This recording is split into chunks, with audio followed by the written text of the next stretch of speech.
Hey everyone, I'm Amy Connell. Thanks for tuning in to Lessons to My Teenage Self, a Christ-centered, diet culture-free show about all things health for teen girls. This is the shortcut you need to thrive in your physical, mental, and spiritual health. As a personal trainer and nutrition coach, I'm passionate about empowering you to find your best version of health. Each week, we dig into one topic that I wish I had known as a teen. Last week, we talked some about breakfast ideas and how I used to get up at the very last minute, fly out the door, and grab one measly Nutri-Grain bar and expected that to last me until lunch. It never did. And so what I wanted to do last week was provide you with several options that are super easy, maybe make ahead, maybe they just take 5 minutes, that you can have in the morning that has a wonderful combination of carbohydrates and fats and proteins, because all of those are good for our body and especially our brain, and empower you to find what makes you feel and function best in the morning. One of the things I promised is I would come back this week and talk about shakes. I was with a teen client one time coaching her, and she said, I would make a shake in the morning, but I don't really know how to do it. And so I thought that would be a good idea. Now, I will admit, even though the title of this show is Lessons to My Teenage Self, we didn't make a lot of shakes when I was in high school.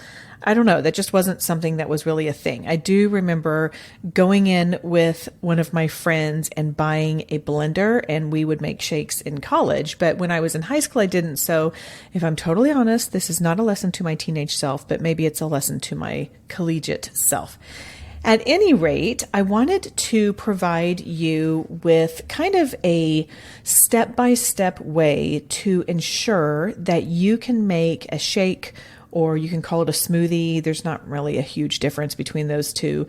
And build that in a way that it gives you the nutrients that your brain and your body need. Now, obviously, this is not an exact science, so if you skip a step, that's okay. But what I want you to do is think about the elements of each step. I have 5 steps for you. So let's get going.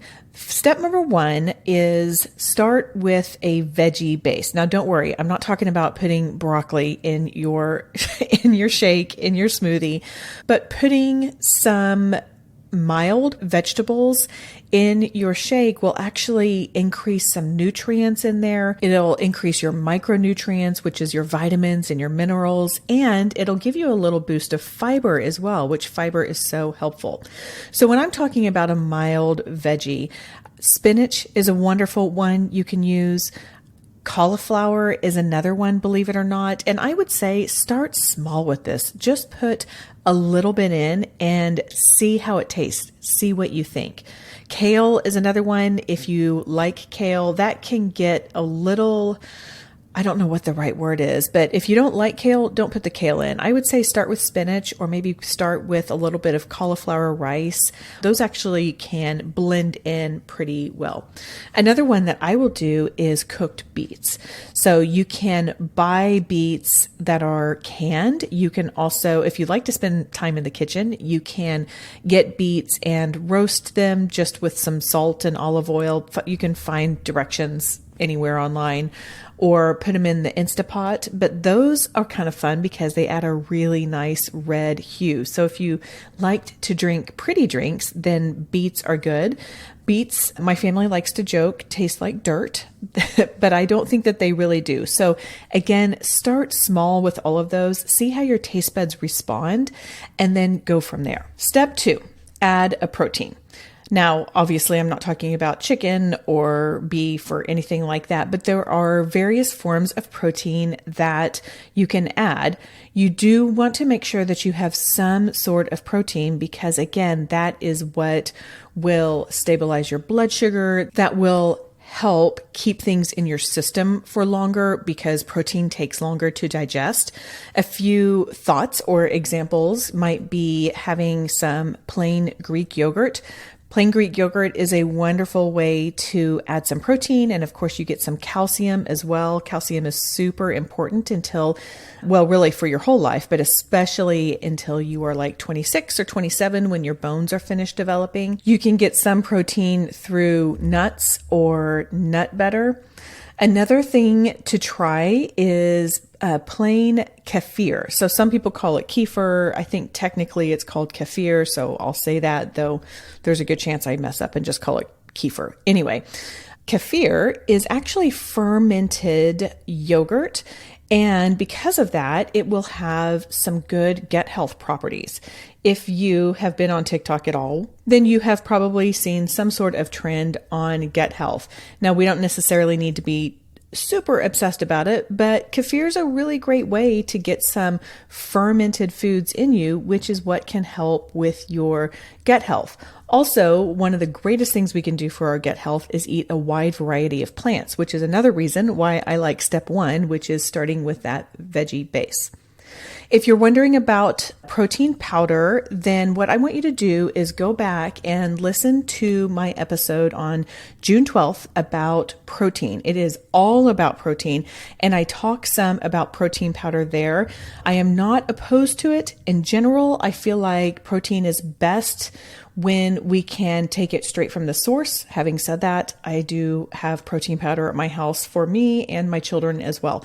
So go back and listen to that. And what I really want you to hear too is if you are going to have protein powder, please get the kind that is third-party tested. So go back, listen to that episode if you need more. So that's step 2, add a protein.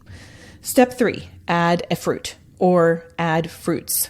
However you want to do it. You can add more than one if you want, and that you can get as creative as you want. I mean, ones that we use around here highly and very often are bananas and blueberries. We'll do strawberries. Mango makes a really nice smooth shake or smoothie. It just kind of seems to, I don't know how to describe it, but it just makes a smooth smoothie, which sounds really stupid. But anyway, I hope you know what I mean. Obviously, there's a ton of fruit out there. So experiment with what's in season. What do you like to eat? What do you kind of want to try, but aren't ready to fully commit to it? Maybe you can just throw it in a smoothie, see how it tastes in there. Number 4, and this is kind of optional. This is optional, is add a bonus. What do I mean by a bonus? There are a few things that you don't really have to have very much of, but they pack a lot of power in terms of their nutrient density. Those are things like flax seeds or chia seeds. Maybe if you have some powdered greens on hand, you can put that in. If you get the flax seeds, make sure that it's not roasted because that's not very good. And you also want to have it ground. So it's just ground flax seeds and then chia seeds as well. One thing to note about chia seeds is they absorb the liquid that they are in. So if you are going to, say, make a shake the night before and then have it in the morning, which we do around here all the time, it's going to absorb some of that liquid. So you may want to make it a little bit more liquidy, or you may want to put a little bit more liquid in than you typically would, because those chia seeds will absorb some of that. But those bonus elements, the flaxseed and the chia seeds especially, are wonderful ways to get some omega-3s, which are great for your brain. They're wonderful for getting magnesium. They have some beneficial fats in there. So if you have access to those, then put them in there. And when I say that, like 1 tablespoon is all you need, if that. Again, I like to say start small with all of these. See what you think. You don't want to ruin a perfectly good smoothie because you put too many flax seeds in there. So start with maybe a teaspoon and then do half a tablespoon and then a full tablespoon. However it looks to you and however you want to experiment with that, I say start small and ramp up. And then number 5, which I kind of alluded to a second ago, is add the liquid of your choice. You can do water, you can do milk. If you do not have any kind of dairy intolerance, I think milk is a wonderful option. Again, it has calcium, it has protein, it has vitamin D, and I think it's a great way to really power up the liquid that you are using. Unfortunately, and I truly mean that, I have a bit of a dairy allergy, and so I have to be highly limited in how much dairy I have. So I do an almond coconut milk. I like the mix of it because it has a little bit more fat in it, and so it just is a creamier consistency rather than just, say, almond milk. Obviously, you can try other plant-based milks like soy milk or oat milk or anything like that. Let's recap my 5 steps on how to build a smoothie. Number 1, start with a veggie base. Number 2, add a protein. Number 3, add a fruit. Number 4, add a bonus like those flax seeds or chia seeds. And number 5, add the liquid of your choice. And remember, always honor your own body's needs. What do you like? What will you enjoy? And what will help make you feel and function well? If you would like a few examples, I will put 3 examples in the show notes that you can reference and try if you want. And also in the show notes is a feedback form. If you try any of these, I want to know. So just go in there, and even though the form is like, what question do you have? Let me know what you think of them. And if you have a favorite type of smoothie or shake that you want to share with me. I certainly don't have all the answers, and so I would love to hear back from you. Okay, that's all for today. Take today's lesson and go out there and live the life God has for you and your amazing original body.